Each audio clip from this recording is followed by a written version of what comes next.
দোকানের বেচাকেনা কেমন হচ্ছে? ভালো আছি জগদীশদা। তুমি কেমন আছো?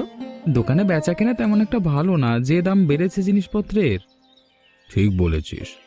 যেভাবে জিনিসপত্রের দাম বাড়ছে, মানুষের পক্ষে বাজার করে খাওয়া খুবই কঠিন হচ্ছে।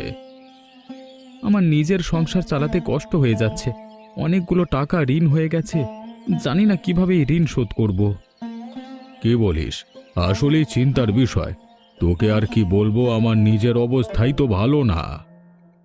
কেন, তোমার আবার কি হলো দাদা? আর বলিস না, কিছুদিন আগে রমেশ দাদার থেকে কিছু টাকা ধার নিয়েছিলাম। বলেছিলাম দুদিনের মধ্যে টাকা দিয়ে দেব, কিন্তু এখনো টাকা জোগাড় করতে পারিনি, বুঝলি? তোমার আর আমার অবস্থা দেখছি একই। অন্যদিকে আমার গিন্নিও আমার সাথে রাগ করে বসে আছে। কেন রে, তোর গিন্নির আবার কি হলো? কি আর বলবো, গত মাসে অর্জুন দাদার দোকানে একটি শাড়ি দেখে আমার গিন্নির অনেক পছন্দ হয়েছিল। সে আমাকে আবদার করে শাড়িটি কিনে দেওয়ার জন্য। আমি তাকে খুশি হয়ে কথা দিয়েছিলাম শাড়িটি এই মাসেই কিনে দেব, কিন্তু সে কি আর পারলাম। কি আর করবি, মন খারাপ করিস না। একদিন হয়তো আমাদের আর অভাব অনটন থাকবে না। আমি ভগবানের কাছে এই প্রার্থনা করি যাতে আমার সংসার অনেক সুখের হয়। হবে হবে। আচ্ছা এখন যাই, গিন্নি অপেক্ষা করছে। আচ্ছা দাদা, ভালো থেকো।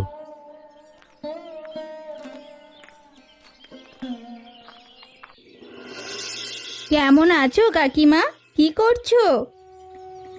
আমি আর কেমন থাকবো, দুঃখের সংসারে আর বাচ্চা দুটোকে নিয়ে কোনোভাবে আছি আর কি। ধার দেনা করে আর কদিন চলবে।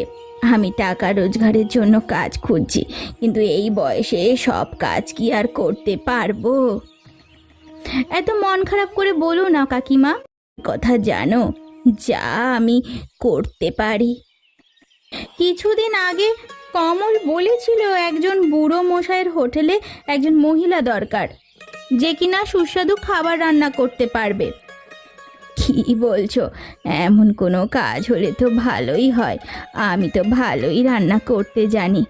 আচ্ছা, বুড়ো মশাইকে কোথায় পাবো, তুমি কি জানো? আসলে আমি তো ঠিক বলতে পারছি না।